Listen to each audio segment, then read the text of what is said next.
मैं Neeraj Saxena, physics faculty. Last lecture में अपन ने आवेश का पुनर्वितरण और ऊर्जा हानि, ये दो टॉपिक लिए थे। आवेश के पुनर्वितरण का एक न्यूमेरिकल में डाल चुका हूं, ऊर्जा हानि का मैंने कोई न्यूमेरिकल नहीं लिया है। तो एक अच्छा सा न्यूमेरिकल अपन लेते हैं जिसमें दोनों आ जाए। दोनों का मतलब आवेश का पुनर्वितरण भी आ जाए और ऊर्जा हानि भी आ जाए, है ना।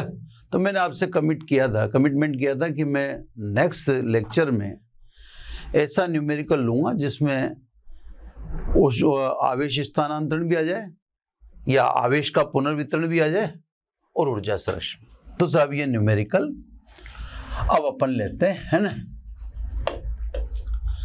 धातु के दो गोले या दो गोलों की त्रिज्या 5 सेंटीमीटर व 10 सेंटीमीटर है, ठीक है ना।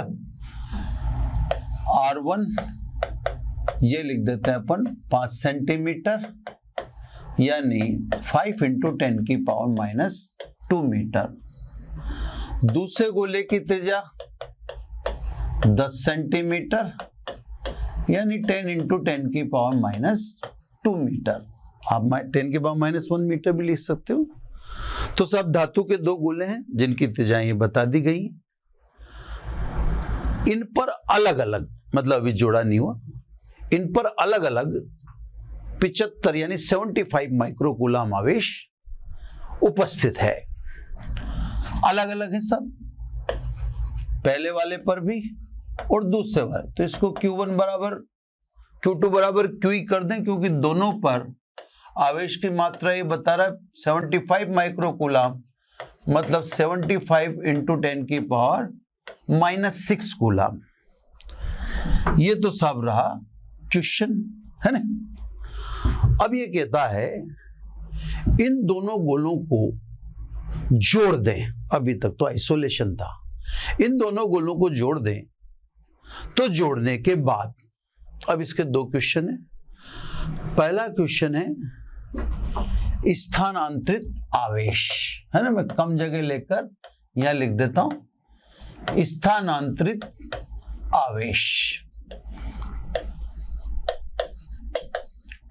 ये इसका एक क्वेश्चन है। इसका दूसरा क्वेश्चन है ऊर्जा हानि, ठीक है ना। ये दो क्वेश्चन हमें दिए गए कि साहब जब इन धातु के गोलों को आप जोड़ते हो तो जोड़ने के पश्चात स्थानांतरित आवेश बताओ, वो ऊर्जा की हानि बताओ, ठीक है ना। अब सबसे पहली बात, जब भी आवेशित चालकों को जोड़ने का कोई भी सवाल है या कोई भी क्वेश्चन है, तो आपको सबसे पहले उभयनिष्ठ विभव कॉमन वोल्टेज निकालना आवश्यक है। जोड़ने के बाद पूछे गए क्वेश्चन में अगर आपने उभयनिष्ठ विभव नहीं निकाल रखा तो आप किसी भी क्वेश्चन का जवाब नहीं दे सकेंगे, इसलिए, है ना। तो सबसे पहले मैं निकाल देता हूं कॉमन वोल्टेज यानी उभयनिष्ठ विभव। Clear sir. उभयनिष्ठ विभव के दो फॉर्मूले, एक फॉर्मूला है कुल आवेश बटा कुल धारिता, एक फॉर्मूला लिख रखा अपन ने C1V1 + C2V2 upon C1 + C2। अब जो अवेलेबल है उसी से निकाल लो। हालांकि अपने पास सभी कुछ अवेलेबल है। कैसे? देखो ये गोले हैं तो त्रिज्या दे रखी है, तो त्रिज्या दे रखी है तो अपन धारिता निकाल सकते हैं। C बराबर 4πε0 R, है ना। तो सब त्रिज्या से अपन धारिता निकाल सकते हैं, तो इसका मतलब C भी है अपने पास। त्रिज्या से अपन विभव भी निकाल सकते हैं, V बराबर KQ अपॉन R। तो कहने का मतलब, ठीक है, डायरेक्ट तो आपको इसने धारिता नहीं दे रखी, डायरेक्ट आपको विभव भी नहीं दे रखा, भाई हिडन है, यानी आपके पास दोनों हैं। अब न्यूमेरिकल में ठीक है सभी चीज निकाल के बैठ जाओगे और फिर करोगे तो फिर उसमें चतुरता का सवाल कहां हुआ? तो आपको अपना ब्रेन यूज करना है कि हम कोशिश करें कि जो हमारे पास अवेलेबल है उसी से काम कर लें। ऐसे तो मैं साहब सबसे पहले प्रत्येक की धारिता निकाल दूंगा, पहले वाले गोले की भी निकाल दूंगा, दूसरे वाले गोले की भी निकाल दूंगा, उन पर विभव भी निकाल दूंगा, फिर तो सवाल बिल्कुल नीट एंड क्लीन कांच की तरह साफ हो जाएगा, फिर आपको सब बात स्पष्ट रहेगी। पर न्यूमेरिकल करने का एक नियम है कि हम मिनिमम सोर्सेस से मैक्सिमम आउटपुट हमें निकालना होता है। तो साहब मैं कोशिश कर रहा हूं कि अभी मैं कुछ भी नहीं निकालूं, लेकिन मेरे पास R1 R2 है तो धारिता निकल जाएगी, Q1 Q2 यानी Q दे ही रखा है, तो मैं निकालूंगा साहब कुल आवेश बटा कुल धारिता से निकालूंगा। Q1 और Q2 बराबर हैं तो इसको तो मैं सीधे सीधे 2Q लिख दूं। Q1 is equal to Q is equal to, है ना, C1 बराबर 4 पाई एप्सिलॉन 0 R1 और C2 बराबर 4 पाई एप्सिलॉन 0 R2। तो साहब ये 4 पाई एप्सिलॉन 0 मैंने बार पटक लिया और R1 प्लस R2 को ब्रैकेट में डाल दिया, क्योंकि गोलीय चालक की धारिता का फॉर्मूला हमें पता है। तो साहब अब वैल्यू पुट कर दें, V is equal to 2, Q का मान 75 10 की पावर -6 अपॉन 1/4 पाई एप्सिलॉन 0 का मतलब 9 इंटू 10 की पावर 9। अब अपॉन में रेडियस का एडिशन है, दोनों त्रिज्याओं को जोड़ना है, तो एक त्रिज्या है 5 सेंटीमीटर, एक त्रिज्या है 10 सेंटीमीटर। 5 सेंटीमीटर और 10 सेंटीमीटर का मतलब 15 centimetre. Centimetre convert into metre, तो ये लिख दिया सब। अब ये साहब ये 5 बार कट गया, क्लियर, यानी उभयनिष्ठ विभव संख्या संख्या देखें अपन तो 9 इसलिए क्योंकि ये 5 और 2 यानी 5 2 जा 10, तो ये 10 तो मैं पावर में एडजस्ट कर दूंगा, तो नंबर के नाम पर 9 है अपने पास, है ना। अब बाकी घाते ही घाते हैं, कौन सी देखो, ये 5 और 2 मल्टीप्लाई किया 10 हो गया, इसमें डाल दिया अपन ने 10, एक 0 इसमें डाल दी, तो ये पावर अपन 10 मान के चले, संख्याओं को ना देखें। अब 10 की पावर 10, इसमें से 6 गई, जब 6 गई तो बची 4 के बाद ये 2 ऊपर आएंगी, तो सब ये हो जाएगा 9 इंटू 10 की पावर 6 वोल्ट। एक बार और चेक कर लेते हैं, ये -2 मान लो, इससे काट दी तो -4, ठीक है।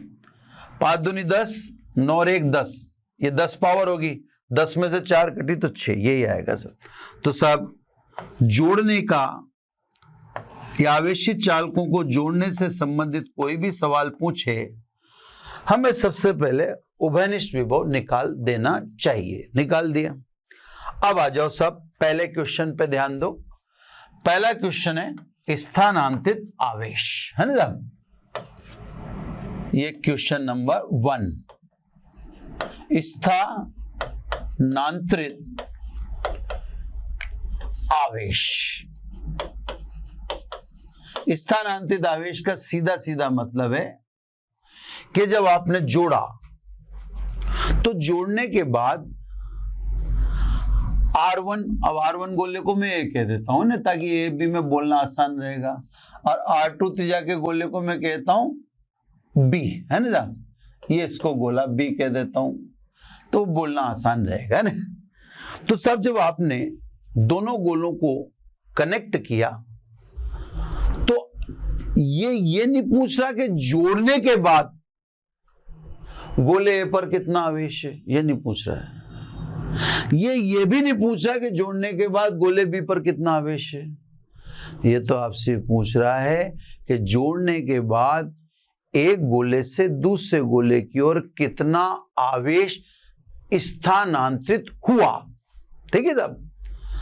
तो जोड़ने के बाद ये आवेश नहीं पूछ रहा, बल्कि ये पूछ रहा है जोड़ने के बाद कितना आवेश किस गोले से किस गोले की ओर गया।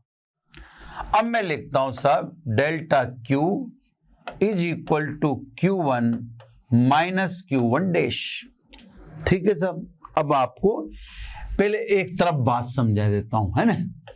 ये गोला है, ये गोला बी, जोड़ने से पहले इस पर आवेश Q1, इस पर आवेश Q2, बात को समझना। अब जोड़ने के बाद ये दोनों साहब नगण्य धारिता के तार से जोड़ दिए। अब इस पर आवेश Q1 डैश, इस पर आवेश Q2 डैश। अब मैं संख्याओं से समझा दूंगा, उन चीजों से आपको बात जल्दी समझ में आ जाती है। जैसे मान लो इस पर, मान लो कि इसने दे रखा है 75 माइक्रोकूलम और इस पर भी 75 माइक्रोकूलम। क्लियर। अब मान लो जोड़ने के बाद Q1 डैश हो जाता है 50 माइक्रोकूलम, ठीक है। तो 75 का ये 50 रह गया, यानी इस पे से 25 गायब हो गया। 25 किधर चला गया होगा? दूसरे गोले पर। तो यहां कितना हो जाएगा 75 का 100 माइक्रोकूलम। अब देखो Q1 में से आप Q1 डैश घटाओ 75 माइनस 50, तो स्थानांतरित आवेश कितना हो? 25 माइक्रोकूलम। वास्तव में कितना हुआ? 25 माइक्रोकूलम। चलो आप ऐसा कर लो, Q2 डैश में से Q2 घटा दो, तो भी आंसर आपका 25 माइक्रोकूलम आएगा। चलो आप उल्टा कर लो, Q1 डैश में से Q1 घटा दो, तो भी आपका 25 ही आंसर आएगा। माइनस चिन्ह लग रहा है, उससे क्या मतलब? ये तो स्थानांतरित आवेश पूछ रहा है। आप ऐसा भी कर सकते हो कि Q2 माइनस Q2 डैश निकाल दो, तो 75 माइनस 100 यानी आएगा तो अभी भी 25। तो जो आपसे पूछा है इसके 4 आंसर हो सकते हैं, Q1 minus Q1 dash, Q1 dash minus Q1, Q2 dash minus Q2 and Q2 minus Q2 dash. ये 4 आंसर हो सकते हैं, है ना। जोड़ने से पहले ए पर आवेश और जोड़ने के बाद ए पर ही आवेश, तभी तो पता पड़ेगा भाई। जोड़ने से पहले ए पर 75 था और जोड़ने के बाद ए पर 50 है गया, तो कितना स्थानांतरित हो गया? 75 था और 50 है गया, तो 25 स्थानांतरित हुआ। तो आप ए की तुलना बी से नहीं कर सकते। हाँ, ये जरूर है Q1 माइनस Q1 डैश कर सकते हैं, Q1 डैश माइनस Q1 कर सकते हैं, खुद की खुद से तुलना। इसी प्रकार चलो अपन बी साइड से करते हैं इस सवाल को। तो अपन ऐसा कर सकते हैं कि जोड़ने के बाद यानी 100 माइक्रोकूलम बी पर आवे, और जोड़ने से पहले 75, तो कितना स्थानांतरित हुआ? भाई पहले 75 था, जोड़ने के बाद 100 गया, तो 25 आया। कहां से आया होगा? ऐसे ही तो आया होगा। और आवेश संरक्षण के अनुसार आवेश की न तो उत्पत्ति संभव है, न ही विनाश हो सकता। तो मैं विभव आदि की बात थोड़ी कर रहा हूं, मैं तो आवेश की बात कर रहा हूं। आवेश का ये यूनिवर्सल लॉ है कि न तो आवेश की उत्पत्ति संभव है, न उसका विनाश पॉसिबल है। क्लियर। तो कहने का मेरा मतलब है कि आपके आंसर 4 हो सकते थे, चारों से करेक्ट आंसर आएगा। पर स्वयं की जोड़ने से पहले, स्वयं की जोड़ने के बाद से ही कंपैरिजन करेंगे, ए की ए से, बी की बी से। इसलिए मैंने आपको 4 ऑप्शन बता दिए, Q1 माइनस Q1 डैश इसका उल्टा, ऐसे Q2 माइनस Q2 डैश इसका उल्टा, जो 4। अब इसमें एक बात है कि मैंने Q1 माइनस Q1 डैश ही क्यों चुना, इसका भी एक कारण बता देता हूं। मैंने देख ली रेडियस, अब बताओ त्रिज्या किसकी कम है? एक की। जिसकी त्रिज्या कम है स्वाभाविक रूप से उसका विभव अधिक रहा होगा। तो बोलो जोड़ने से पहले किसका विभव उच्च था? एक का। साफ दिख रहा है ना। बी का विभव कम था, तो सब पता पड़ जाता है कि जोड़ने से पहले VA ग्रेटर देन VB। ये सब चीज देखने आपको जब न्यूमेरिकल कर रहे हो तो न्यूमेरिकल में बहुत होश हवास रखना पड़ेगा। इसीलिए तो मैं इस न्यूमेरिकल को आपको एक टॉपिक की तरह समझा रहा हूं, डिटेल में समझा रहा हूं कि आप न्यूमेरिकल कर रहे हैं, इसलिए आप ध्यान रखें कि कहां क्या कैसे लिखना है ना। तो जब मैंने देख लिया R1 कम है तो उसका विभव ज्यादा होगा, है ना। तो सब Q1 ज्यादा था। अब क्योंकि आवेश उच्च विभव से निम्न विभव की ओर गमन करता है, उच्च विभव से निम्न विभव की ओर गमन करता है, तो जोड़ने के बाद आवेश कहां से कहां गया होगा, ए से बी की तरफ गया होगा, क्योंकि ए पर विभव ज्यादा था। तो जोड़ने के बाद ए पर आवेश Q1 डैश जोड़ने से पहले आवेश Q1 की तुलना में कम होगा। इसलिए मैंने क्या करा, Q1 माइनस Q1। एक क्षण भर के लिए मैंने ये फॉर्मूला सोचा, ये फॉर्मूला सोचते मुझे सारा काम क्लियर हो गया और मैंने बता दिया। तो साहब अब डेल्टा Q1 की वैल्यू तो अपने पास ऐसी 75 माइक्रोकूलम, Q1 डैश बोले तो C1V जोड़ने के बाद मैं आपको न्यूमेरिकल करा भी चुका हूं। 150 वोल्ट विभवांतर पर 2 माइक्रोफेरेड का धारिता का संधारित्र को जोड़ते तो अपन जानते हैं जोड़ने के बाद उभयनिष्ठ विभव ही काम में ले सकते हैं। डेल्टा Q उसको कैलकुलेट कर ले, Q1 माइनस, ये तो 2 मिनट में रखना ही है। C1 का मतलब आप समझ ही गए होंगे, फॉर्मूला है ना। V डायरेक्ट दे ही रखा है आपको, ये निकाल लिया। जोड़ने के बाद कोई भी आंसर निकालना है तो V चाहिए। अभी भी Q1 को लिखे रहने देता हूं। 4 पाई एप्सिलॉन 0 का मतलब 1/9 इंटू 10 की पावर 9, ये तो रख दिया सब। 4 पाई एप्सिलॉन 0। R1 कितनी त्रिज्या है, 5 सेंटीमीटर, तो यहां पे लिख देता हूं 5 इंटू 10 की पावर -2। उभयनिष्ठ विभव जो आपको दिखा रखा है, कितना दिखा रखा है, 9 इंटू 10 की पावर 6, 9 इंटू 10 की पावर 6, ठीक है। तो ये सब कार्ड दूसरे रंग से देता हूं ताकि दिख जावे। ये 9 से 9 कैंसिल हो गया, तो देखो डेल्टा Q ये तो 75 माइक्रोकूलम, ये तो लिख ही रखा है, ये रहा, माइनस इधर देखें तो पावर, ये सब 3 पावर रह जाती है अपोन में, 6 पावर प्लस की हैं, तो ये 6 पावर इसमें से काट दो, कितनी पावर रहेगी, 3 पावर। ये 3 पावर ऊपर जाएंगी, माइनस की जाएंगी, तो माइनस की 3 और माइनस की 2, माइनस की 5। और अगर मैं इसको 50 लिख दूं तो ये कितनी होगी, माइनस की 6। यानी डेल्टा Q बराबर 75 माइक्रोकूलम जोड़ने से पहले, ये लिख रखा और मैंने यहां दिखा भी रखा है। और जोड़ने के बाद कितना रह गया, 50 माइक्रोकूलम। तो ए पर पहले तो 75 था, अब कितना रह गया, 50। तो बताओ बी की तरफ कितना गया भाई, उसी गोले पर जोड़ने से पहले तो 75 माइक्रोकूलम आवेश था, और उसी गोले पर जोड़ने के बाद आवेश की मात्रा 50 माइक्रोकूलम रहेगी, यानी उससे 25 माइक्रोकूलम जा चुका। तो साहब स्थानांतरित आवेश इज इक्वल टू 25 माइक्रोकूलम। ये साहब आपका पहला क्वेश्चन, बहुत अच्छे से डिटेल में लिया है मैंने, ताकि ज्यादा क्वेश्चन नहीं लेने पड़े, आप कुछ क्वेश्चन से बात को समझ जाएं। तो साहब 25 माइक्रोकूलम का स्थानांतरण हुआ है। अब दूसरा क्वेश्चन है ना, दूसरे क्वेश्चन में ऊर्जा हानि, ठीक है साहब। अब ऊर्जा हानि, तो ऊर्जा हानि का एक तरीका तो यह है कि आप चाहें तो डायरेक्ट फॉर्मूला यूज कर लें, है ना भाई, फॉर्मूला अपन ने जो कल बनाया उसका यूज कर लें। ये एक तरीका आपका ये है कि साहब आप फॉर्मूला यूज कर, जैसे फॉर्मूला अपन ने बनाया था वो तो क्या था, 1/2 C1 C2 upon C1 plus C2 V1 minus V2 का होल स्क्वायर, ठीक है ना।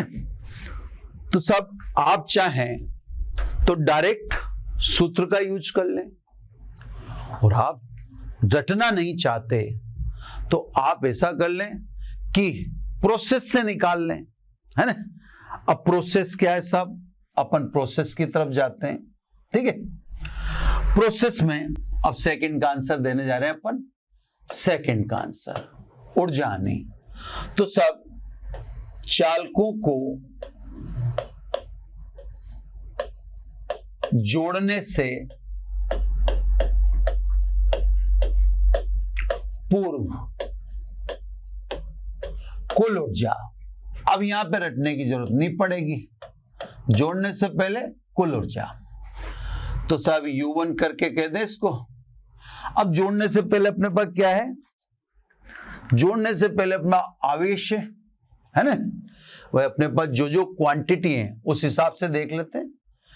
एक तो अपने पास आवेश है R1 R2 है, इसका मतलब अपने पास धारिता भी है, तो जोड़ने से पहले तो साहब अपने पास आवेश और धारिता है। स्थिति ऊर्जा के मैंने आपको 3 फॉर्मूले लिखवा रखे हैं, है ना। U बराबर half Q square upon C, half CV square and half QV।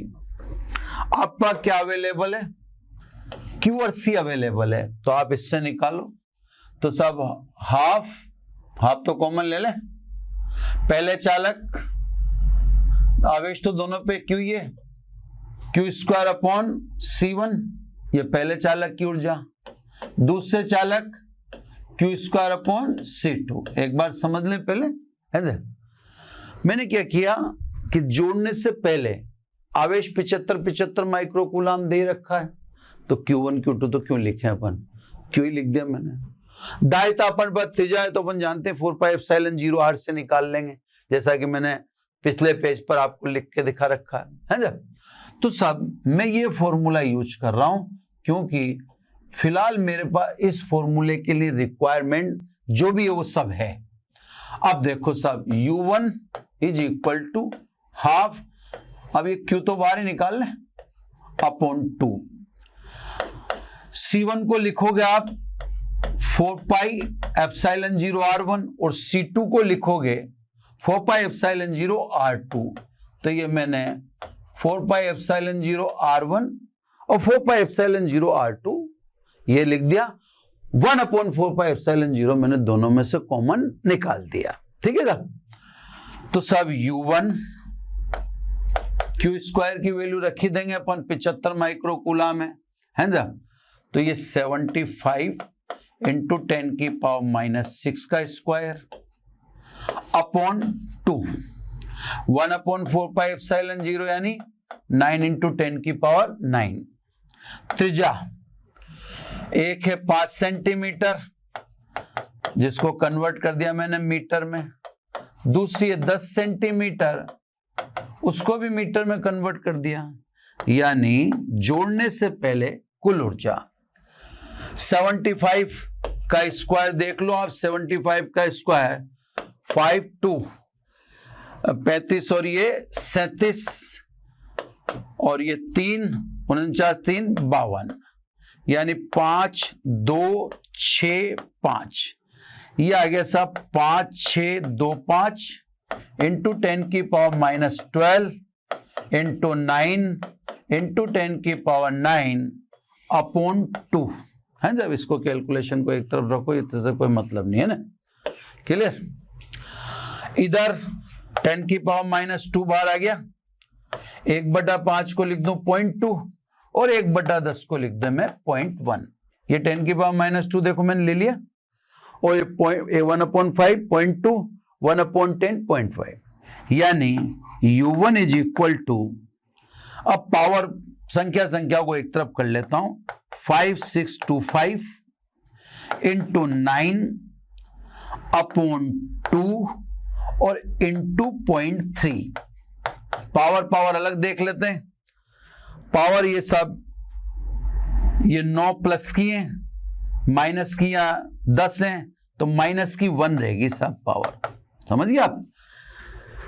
ये 9 थी और ये माइनस की 2 मैंने इसमें से काटी, तो माइनस की 10 और माइनस प्लस की 9, तो माइनस की 1 रहेगी, माइनस की 1 नीचे लिख दी है ना। अब ये जब आप टोटल करेंगे कैलकुलेशन, तो मैं इसको थोड़ा सा डायरेक्ट लिख देता हूं, U1 बराबर ये आएगा 759.625 अप्रोक्सीमेटली, है ना, कंफर्म तो नहीं है मेरे को, लेकिन ये मान आएगा। अब आप कैलकुलेट करके रखें। तो जोड़ने से पहले निकाय की कुल ऊर्जा कितनी है, जो मैंने लिख दी 759.625। अब जोड़ने के बाद ऊर्जा निकालनी है, तो स्पेस मेरे पास कम है, यहां से मैं पेज चेंज करूंगा। अब जोड़ने के बाद आपका क्या है, सी तो आपका है इसे, क्योंकि त्रिज्या है। जोड़ने के बाद आपका कॉमन वोल्टेज है, तो जोड़ने के बाद ऊर्जा निकालने के लिए आप किसका यूज कर लो, सेकंड वाला। ये तो जोड़ने से पहले ले लिया अपन ने। अब जोड़ने के बाद तो मेरे पास उबेनिस विवो है ना, ये उबेनिस विवो अपन ने निकाल रखा है ना, ये उबेनिस विवो निकाल रखा है। तो जोड़ने के बाद अब मैं इसको यूज कर लूं, कंफर्ट रहेगा। तो सब चालकों को जोड़ने के पश्चात, है ना, तो सब जोड़ने के पश्चात कुल ऊर्जा, है ना, जोड़ने के पहले निकाल लिया अपन ने। अब U2 तो हाफ C1 प्लस C2 कुल धारिता V²। तो देखो पहले मैंने अलग फॉर्मूले का इस्तेमाल किया और अब मैंने अलग, तो मेरे पास जो होगा, मेरे पास 3 रूप है, मैं जैसे जो सा करूं। मैं जैसे तो मैं 30 सा ले लूं, अगर मेरे पास विभव होता तो मैं 30 से को उठा लेता। ये बात आपको समझा रहा हूं, है ना। तो सब अब आ जाइए, कैलकुलेशन करें इसकी। U2 हाफ, आप समझ ही गए होंगे, 4πε0 कॉमन आ जाएगा, R1 प्लस R2। ये इसकी जगह मैंने 4πε0 R1 लिखा, इसकी जगह 4πε0 R2 लिखा, और ये V2², यानी U2 इज इक्वल टू 1/2। इसका मान रख दिया, ये 9 × 10⁹ 5 और 10 15 सेंटीमीटर, 15 सेंटीमीटर को मैंने ये लिख दिया। और उबेनिस विभव, तो उबेनिस विभव अपन ने कितना निकाल रखा है, उबेनिस विभव अपन ने निकाल रखा है 9 × 10⁶, है ना। तो सब 9 × 10⁶, वो डायरेक्ट लिख देते हैं, 9 × 10⁶ का स्क्वायर, यानी U2। अब देखो सब, मैं एक बार सबको खोल देता हूं, फिर एक बार, ये 15 × 10⁻², 9 नाम 81 × 10⁻12, ये स्क्वायर कर दिया मैंने इसका। अपोन में आ जाओ, 2 × 9 और ये 10⁹, ये 9 बार कटी गया सीधा सीधा। अब पावर देख लो, ये माइनस की, सॉरी ये प्लस की 2 रह जाएंगी, ये प्लस की 10 रह जाएंगी, क्योंकि -2 है, ये प्लस का 12 है। प्लस की 10, फिर 9 काटी तो प्लस की 1 रह जाएगी। अब कितना बचता है अपने पास, 15 को 9 से मल्टीप्लाई करो, तो 15 को 9 से मल्टीप्लाई किया 135, एक पावर बच रही है तो 0/2, यानी 675 जूल। तो सब जोड़ने से पहले अगर ऊर्जा देखी जाए तो कितनी थी, 659.625 जूल, ये जोड़ने से पहले थी। और जोड़ने के बाद अगर देखें अपन, तो जोड़ने के बाद ऊर्जा 675 जूल। बस आता है ऊर्जा हानि,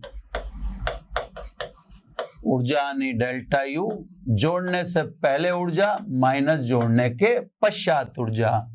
जोड़ने के पहले तो 759.625 और जोड़ने के बाद 675, यानी ऊर्जा की हानि आती है 84.625 जूल। तो मेरे कहने का मतलब है, विस्तार में, डिटेल में हमने ऊर्जा की हानि को कैलकुलेट किया। उसमें आपको देखने वाली बात यह है कि आप अपनी सुविधा को देखिए, आप पास जोड़ने से पहले क्या है, आप उसी फॉर्मूले का यूज करिए, और जोड़ने के बाद क्या है उसी हिसाब से फॉर्मूले का यूज कीजिए, जो मैंने किया। क्लियर। अब जोड़ने के बाद मैंने ये वाला काम में लिया, तो एक तरीका तो ये था। एक तरीका ये है कि आप डायरेक्ट ऊर्जा हानि का फॉर्मूला याद रख लो, C1 C2 upon C1 plus C2 V1 minus V2 का होल स्क्वायर। इसका भी आप इस्तेमाल कर सकते हो, आंसर तो वही आएगा। लेकिन ये फिर रटने वाली बात हो जाएगी, और ये एक प्रोसेस है जो अपन ने किया, तो सब न्यूमेरिकल के द्वारा भी ये सिद्ध हो गया कि वास्तव में आवेशित चालकों को जोड़ते हैं तो ऊर्जा की हानि होती है। कैलकुलेशन का तरीका आपको बता दिया है ना साहब।